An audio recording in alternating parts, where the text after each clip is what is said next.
On June 4, 1942, Lieutenant Howard 80 of Patrol Squadron 23 took off from Midway in his PBY-5 Catalina for a routine but critical patrol.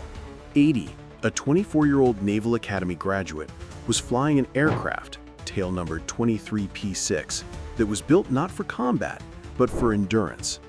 The PBY Catalina was a slow, unmaneuverable, lightly armed twin-engine flying boat.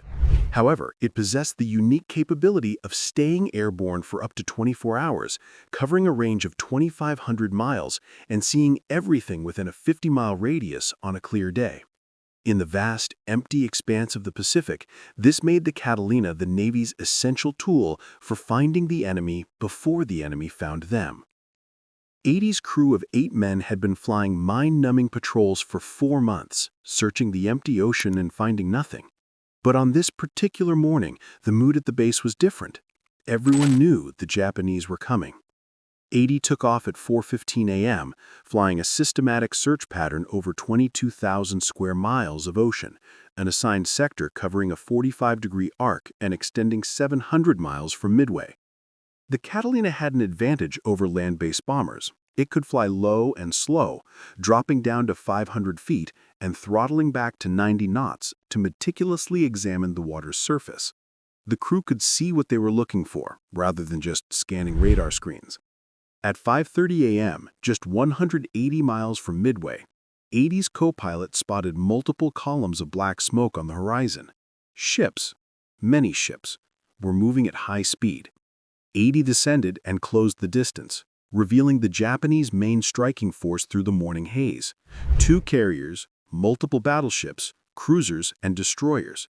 The radio man immediately transmitted the contact report: 2 carriers and main body, bearing 320 degrees, distance 180 miles, course 135 degrees, speed 25 knots. That message, sent at 5:34 a.m., initiated the Battle of Midway. It was received by Admiral Fletcher aboard the Yorktown and Admiral Spruance aboard the Enterprise minutes later, simultaneously alerting every American commander in the Pacific. The Japanese fleet was located, and the ambush could begin. But 80's job wasn't over. He had to maintain contact and provide updates.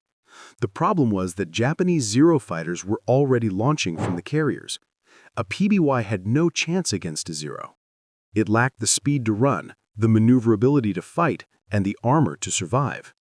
80 climbed into the clouds at 4,000 feet, starting a 3-hour game of cat and mouse. He would duck into the overcast, emerge miles away for a quick look at the fleet, transmit an update, and then disappear before the Zeros could intercept. The slow, lumbering PBY used the weather and patience to stay alive while continuously tracking the most powerful fleet in the Japanese Navy. At 8:30 a.m., after 3 hours of tracking, 80 was relieved by another PBY and headed home.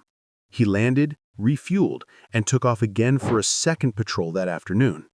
American carrier planes were already striking the Japanese fleet based on his initial contact report.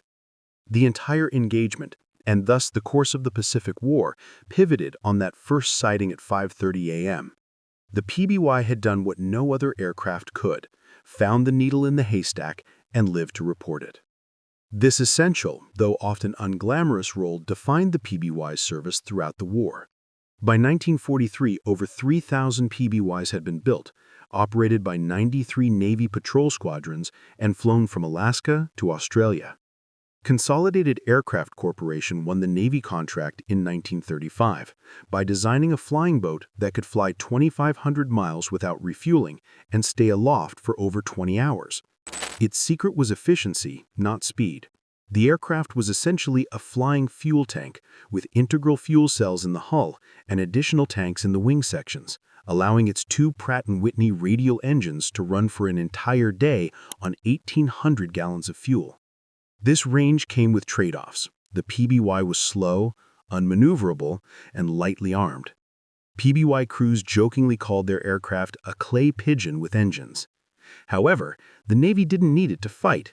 They needed it to see, because in the Pacific War, information was often more valuable than firepower. Knowing the enemy's location, course, and strength shaped every strategic decision, and the PBY provided that intelligence day after day. The crew's accommodations reflected the marathon nature of these missions, which routinely lasted 18 to 24 hours. Behind the flight deck, the PBY featured bunks for off-duty crew, a small galley with a hot plate for coffee and canned food, and even a chemical toilet, a rarity for military aircraft of that era. The galley was basic, featuring one hot plate and minimal storage, but the ability to heat water for coffee was a critical morale boost that helped keep crews functional during 20-hour missions. Crews rotated flying and position duties, adapting to the uncomfortable conditions of unheated cabins on North Atlantic patrols or the unbearably hot cabins in the South Pacific. The PBY's most important capability was its versatility. Its ability to take off from water eliminated the need for airfields, allowing the Navy to establish patrol bases on remote atolls and protected lagoons across the Pacific. The aircraft was also modified. The standard PBY-5 was a pure flying boat, but the PBY-5A added retractable landing gear, making it amphibious and doubling its tactical flexibility. By late 1942, the Navy realized the PBY's long range and ability to operate at night made it ideal for an unanticipated mission, attacking Japanese shipping in darkness. This innovation led to the birth of the Black Cat squadrons. The Japanese owned the daylight hours, but at night the advantage shifted, as their fighters could not operate effectively and their ships were vulnerable. Lieutenant Commander Clarence Taft pioneered the new tactics. Standard PBYs were painted blue, gray, and white. Taft had his aircraft painted matte black, including the national insignia, making them invisible in the darkness. Black Cats flew low, sometimes just 50 feet above the water, using island silhouettes to mask their approach and attacking from unexpected angles. They carried a variety of ordnance, including bombs, depth charges, and torpedoes. The psychological impact was significant. Japanese sailors who had felt safe moving at night were suddenly attacked by black-painted flying boats that appeared from nowhere and vanished, leading the Japanese to independently coin the name Black Cats. The sound of the PBY's engines became a source of dread, and Japanese naval officers complained that the night attacks were disrupting supply operations and damaging morale. However, the PBY's greatest contribution was not combat, it was rescue. As hundreds of American aircraft operated over vast stretches of ocean by mid-1943, the PBY became the Navy's primary rescue aircraft, saving thousands of lives throughout the war. The most famous rescue was that of Captain Eddie Rickenbacker, who along with his crew had survived for 24 days on life rafts in the Pacific after his B-17 went down. Lieutenant William Eddy, flying a PBY from Squadron VP-51, spotted them and landed in dangerous 8-foot swells to rescue all the survivors. Lieutenant Nathan Gordon received the Medal of Honor for making 3 separate landings under enemy fire in Cavite Harbor to rescue 15 sailors.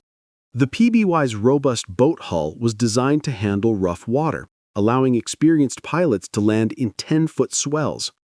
By 1944, the systematic rescue operation was known as Dumbo missions, and the presence of PBYs orbiting near strike operations, ready to rescue downed airmen, made fighter pilots more aggressive and willing to press attacks.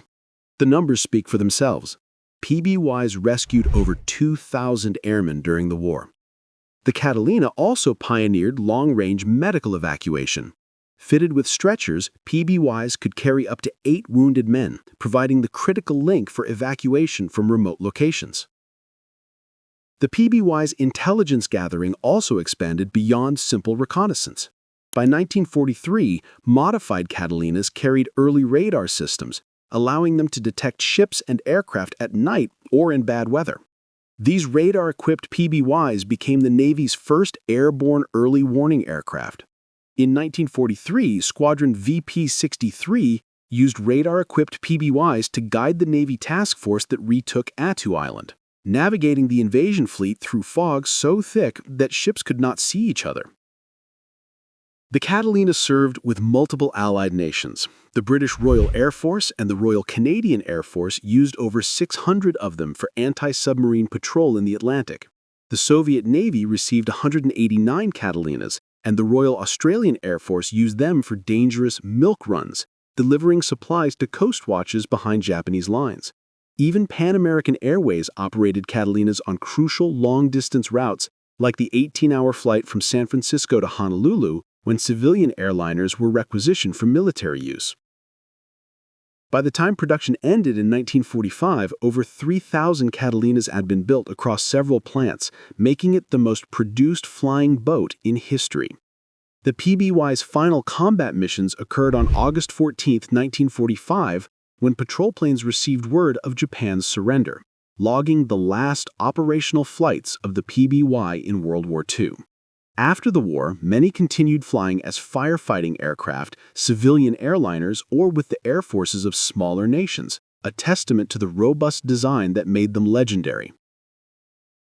The PBY Catalina was never the fastest, most maneuverable, or most heavily armed aircraft of World War II, but it may have been the most important.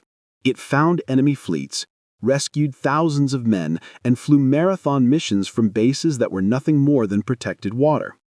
The men who flew them, like Lieutenant Howard 80, who simply said he was just doing his job, rarely received the recognition given to fighter pilots. But that steady, unglamorous work, multiplied by thousands of crews flying millions of miles, helped win the Pacific War. The Catalina proved that in modern warfare, the ability to see and report is often more critical than the ability to destroy. Information wins wars, and the slow, reliable PBY provided that information when no other aircraft could.